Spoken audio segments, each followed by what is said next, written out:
Wei, you have an impressive career spanning multiple cybersecurity companies like FireEye and SolCyber. What made you choose cybersecurity marketing? I didn't actually set out to do cybersecurity marketing. So I graduated from university with a marketing and communications degree, and I worked in a bunch of different organizations, including advertising, and other CRM type technology places. And I found myself at RSA, and they made the security tokens back in the day. So that was when two-factor authentication was just, getting big, and everyone needed it for their banking. So from there, from RSA, I just ended up staying in cybersecurity for now 2 decades. So it was something I just fell into, and it's such an industry which is evolving all the time that it's hard to get out of it. Like, it's constantly challenging, it's constantly engaging. And nowadays it's not just about selling hardware or software, it's really trying to help organizations feel safer and more confident in what's a rapidly more difficult world from a cyber perspective. Oh, absolutely. And I really like how you really said that cybersecurity evolves rapidly. And as you mentioned, you were there at the beginning days of RSA. How do you stay informed about trends in both cybersecurity and marketing? And how have these threats evolved throughout time? So it has evolved rapidly. I mean, when I was working at Sophos many years ago, it was just about antivirus. So it was us trying to defend against, really, really common threats that we now see today. So this was pre-EDR, pre-XDR, pre-SIEM and everything. So it was all about AV. So we were competing with the likes of McAfee and Symantec and Kaspersky, and things were just relatively straightforward. But now, just the way that attacks are now coming through, it used to be all about the perimeter. Now there's no perimeter. Like, threats are coming from everywhere. So really, I keep abreast in terms of reading all the latest news, and the most important insights are really coming from our customers. It's really hearing about their challenges, it's hearing about their previous experiences with different ways that they've tried to protect their organization, and how we can work with them to better it. So there's so much information flying from everywhere, and especially with vendors, they put out so much stuff, and a lot of it's still fear driven. So I think trying to cut through all that noise and try to understand the true problems that a lot of these organizations are having with cybercrime is most important. And I feel like talking to our customers, we get the best insights. Well, absolutely. And I really like how you tied in that continuous learning. And in fact, you mentioned a passion for continuous learning on your profile. What is something you have learned that has really changed how you approach marketing in the cybersecurity space? I think marketing has evolved significantly. So from when I finished marketing, it was all about the 4 Ps, about the 7 Ps. And it was very much, we can come up with a fun campaign and it will work. But now it's all about, especially cybersecurity, it's all about earning trust. It's all about credibility. And people are getting bombarded with so much FUD, so much fluff about, we can provide you with a silver bullet to do this and do that. So for marketing specifically in cybersecurity, it's become so much harder because you have a lot of large vendors that have a lot of money. So when you look at digital marketing, they can spend millions of dollars with the likes of, Google or LinkedIn or any of those platforms where you can pretty much spend a lot of money and end up sort of floating to the top quite quickly.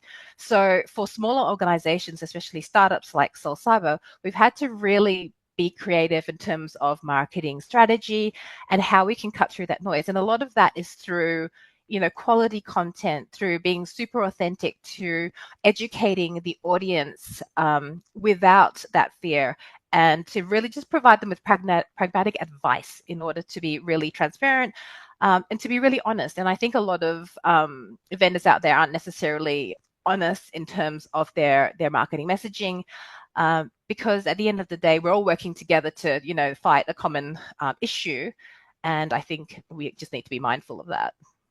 And I really liked how you honed in on the marketing piece. It's so important. And in fact, the reason I found out about SolCyber was because the Cybersecurity Hub, which is huge in the field, ended up posting this cool competition that you guys run with the mascots and the slogan ideas. And I entered it, and honestly, it's so fun that you guys thought of an idea with that. You're engaging potential customers, potential followers of SolCyber. So kudos to you and the SolCyber team for thinking of something so innovative and interesting. Yeah, I think it's really important, even though it's such a serious thing, the relentless pursuit of, the cyber criminals, you still have to have an element of fun and engagement. So we try and come up with like crazy ideas all the time, just to get that engagement so people can actually say it doesn't have to be, deadpan and serious all the time. Oh, it's good to have fun too, especially in cybersecurity. What I really like is that dry humor everybody has, and everybody's, wants to fight the cyber criminals, but at the same time, have fun as a team. Absolutely. And when building Soul Cyber's marketing, what other best practices or frameworks have helped you to build high-performing teams? I think what's really important is for people to understand the why behind the strategy. And for Soul Cyber, it was very much, I mean, our team, Scott McCready, Charles Ho, David Emerson, that you've spoken to a few times, we've been in the industry for a very, very long time, and we've seen so much of the pains and challenges when it comes to being able to offer a really good service. And so that's why SolCyber was built, was just to cut through all the noise and not to prescribe to the fact that, the latest shiny tool is going to fix everything for you. So we were all about how do you actually put together a security program that works with the right tools, best of breed tools, and to have that support element as well. So the 24/7 SOC, and our guys are terrific, I have to say, because we really go the extra mile in terms of we don't just rely on the technology. We are constantly working with the customers to ensure that their environments are really, really safe. So, in terms of the frameworks, it's all about transparency, it's all about trust. It's providing the customers with as much visibility to know that when they're signing up with a service with us, they know exactly what's happening. We're not hiding things for them, and they have complete access to in terms of what our guys are doing. So I think that's really important. In terms of the team, we have a very transparent culture. Scott's very much about he tells the team how it is. He tells me in terms of marketing. He goes, I don't want you to come up with the really cheesy campaigns. I want you to just to cut through the noise. And when it comes to hiring, it's really people that are curious, that people that actually want accountability. So it's not about just here's the direction. You want people to come in and take ownership. So they're not just being directed to do this and that. You want them to collaborate. You want them to bring in the really fresh ideas. And also to be able to feel comfortable that we can do different campaigns, we can do different tests, and not be worried if they don't work. If they don't work, it's the whole. We can iterate. We can always, move on quickly. So I think that's a really cool thing about Soul Cyber is that we've got that flexibility, and we've got a really dynamic team because people just really want to work together, and it's not just marketing and sales and engineering. Like everyone comes together, so it's a really great culture. Indeed, teamwork makes the dream work. And just to highlight a point you made earlier, Wei, it's not necessarily about the how, it's really about the why. Why are we doing this work? How can we help our customers? So on and so forth.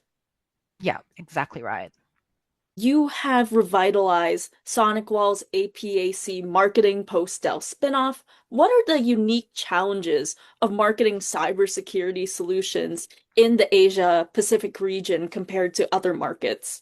So Asia Pacific, I mean, it's incredibly diverse. You've got, linguistically, culturally, even with their digital maturity and, regulatory landscapes, it's all very different. So you can't sort of just clump it in one, big continent. Like there's so many different facets. So you definitely cannot apply like a one size fits all approach to the APAC market. So I think the key is to really respect the local context while you're keeping a consistent global story. And building credibility sometimes takes longer in some markets. And especially with places like Japan, relationships and reputation, they drive decisions more than brand. It's all about the loyalty. It's all about the trust. So understanding the different nuances in all the different countries within the APAC region is really important to have a successful go-to-market strategy. And for a lot of US companies that I've worked for, I think the most successful ones have been the ones to understand that, it is definitely not one size fits all. And I really like how you explain that. For example, in APAC, Japan and South Korea are going to be so much different than the United States and China. So it's really interesting to know those cultural differences as well as the differences between those countries. For sure. And it's fun. It's really fun. If anyone has the opportunity to work in the APAC region, I would definitely recommend.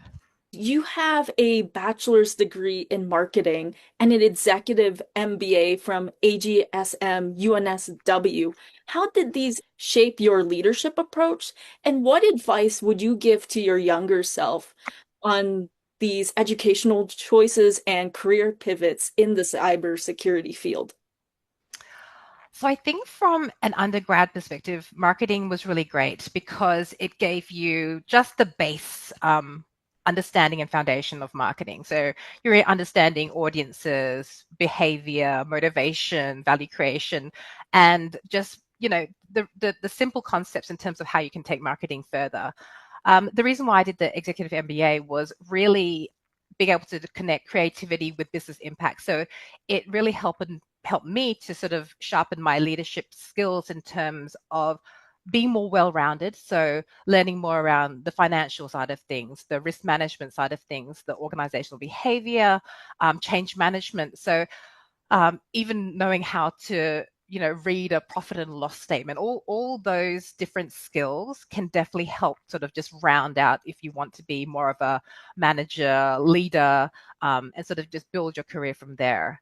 I mean, at this point, I'm actually doing a postgrad in sustainability at the University of Tasmania, so that's a pivot. But at the same time, when you look at sustainability and you look at IT and the amount of energy and infrastructure that's required to power things like AI, it all comes together. So I'm on that journey just to see how everything can eventually end up somewhere for the greater good.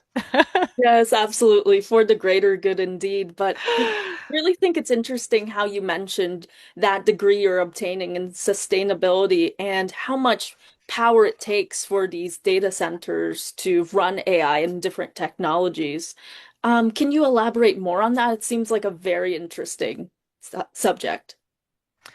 I think what we're finding is that with the amount of processing required to run AI, it's just using a lot of so much electricity, so much water, so many resources that even when you're generating like a cute image of like a rabbit in a Santa outfit, that's already generating so much more than you would just be doing in a Google search. So I think people just have to be aware in terms of the level of impact that technology such as AI is going to be having on the environment, and to build that in somehow. And I know that there are organizations out there looking to build more sustainable types of energy to support future platforms. So that's going to be really interesting to see moving forward. Yes, absolutely. Thank you so much for that explanation. Wei, you were recognized on CRN's 2022 Women of the Channel list. Considering that honor and your experience, what would you tell young women who are considering a career in STEM and cybersecurity? Do it, I say, definitely. I mean, STEM is so important. I mean, representation is a start, but I think inclusion is the major differentiator. I think women, especially young women, even in schools, they need the opportunities there, and it really has to be encouraged from a really young age. For me, I think mentorship and sponsorship has made a huge difference. So I had an amazing manager at Sophos, Rob Forsyth, if he's watching this, hi. And he really encouraged me to build my sense of brand, my sense of representation as a female, as an Asian female, and he also managed to get me on the Internet Industry Association board. So that was the first board that was on, and that was huge for me. It was absolutely there, sitting with a bunch of very knowledgeable men, and it was a great experience. So it's really having leaders who advocate for changes and helping women with trajectory of careers. And definitely from a school and educational level, there can be so much more that can be done to promote STEM. I mean, I would love my daughter to get into engineering. But I mean, even at her school, yes, she's learning Roblox and she's learning basic coding, but it's more of a, oh, you kind of have to do it. They're not building that excitement, and they're not sort of really positioning it as something that you could do in the future, and that something that you can really thrive in and enjoy. So I think there just needs to be a lot more work focused on that. I agree with you entirely, Wei. And in fact, thinking about how your mentor has really helped you, hi, thank you so much for encouraging an amazing woman like Wei. Allyship is so important, not just with us women, but men as well, really encouraging that next generation of women leaders. Yeah, absolutely. I think women need to support each other in this industry. And I find that it is a very supportive industry. So I would say a vast majority of women and men I've worked for have been, super collaborative. And I think they do want it to be more inclusive. And obviously, with more views, more input, especially with things like algorithms and bias models, it definitely needs to have more inclusion of women. And moving forward, it's an absolute must, I believe. Agreed. And throughout your leadership roles across different regions, from APAC to the US market, what challenges have you observed women facing in STEM and cybersecurity? From your perspective as a CMO and advisor, how can organizations better support and retain this female talent? Again, I think it needs to be a cultural movement in terms of you have leadership, you have leaders that advocate for women in STEM, in women in these technological roles, and they need to invest that in their culture, and that will just naturally retain talent. I think if it's very much part of the board, part of the culture in terms of hiring, and also just the way that associations happen within the organization, it shouldn't be a difficult thing. And obviously, for me, I've been fortunate because I haven't had much adversity when it comes to working in cybersecurity. I have found people very, very supportive, but I know in other situations it hasn't been as easy, and a lot of women have found it quite difficult. So I just think just have a go, step up, find strong mentors and people that could support you and validate you. And um, you know, the world's your oyster. I really think so. We have such a shortage of cybersecurity talent globally that we absolutely need more women in this field. Yes, very well said. Finally, you have worked with some major names, most notably FireEye. How has the cybersecurity marketing landscape evolved the last 25 plus years, and where do you think it's heading? It's becoming so competitive. It's become so noisy. And to be honest, it's really hard as a marketer to try and cut through and build a voice, build trust, build differentiation. And you're seeing startups pop up all the time. So now you have so many agentic AI type security companies. You see, they're coming from everywhere, and they're still getting a lot of investment and support. So from a marketing conversation, I think it's matured into more in terms of how do you empower organizations? How do you make them more resilient? So we're telling different stories now about how technology can be an enabler and how it can build business confidence, and it's not just about loss prevention. So it's similar also in terms of sustainability, where you're trying to convince people to become more sustainable, but it also will benefit their organization in the long run. And I think with cybersecurity, people see it as, oh, it's something that we just have to pay for, whether it happens or not. People don't see it as a differentiator.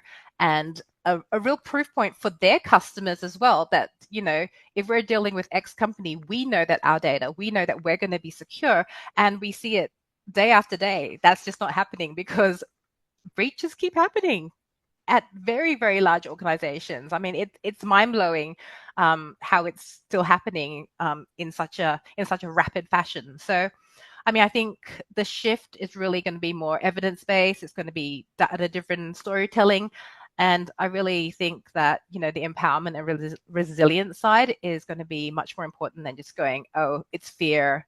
So, yeah, that's why I think where it's evolving. And kind of connecting it with what we were discussing earlier, during your studies, you mentioned how it's important to tie the creativity piece with the business piece. And you really harped on that with the storytelling and really phrasing it in a way that, yes, cybersecurity is essential, but really it's going to help you in the long run. You're absolutely right because people expect trust. People, I think, especially with consumers and customers, they have had a gutful in terms of, oh, look, another breach. Oh, my information is now on the dark web. It comes to a point where there has to be a tipping point where the expectation is so much higher that companies decide to really invest in a strong security program and not just do the box ticking. And what a great way to end this interview. Thank you so much again, Wei. I had the privilege and pleasure of speaking with you today, and happy holidays. Happy holidays. Thanks so much, Danny. Yeah, thank you.